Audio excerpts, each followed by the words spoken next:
Sino nga ba si algorithm? Malamang sa malamang, marami naman nakakakilala sa atin as long na ikaw ay isang digital creator. Si algorithm lang naman ang nag-i-spread ng ating mga content.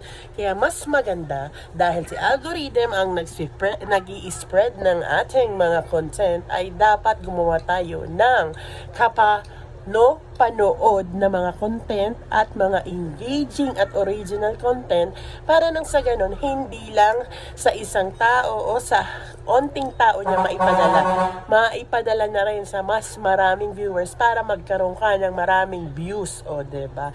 Tandaan ninyo, si algorithm ay nagsisilbing middleman para sa ating content at sa ating profile or page. Laging tatandaan, importante ang role ni algorithm, kaya dapat ibigin at ligawan natin si algorithm sa pamamagitan ng ating mga magagandang content. Yun lang po, sharing is caring, and that is me.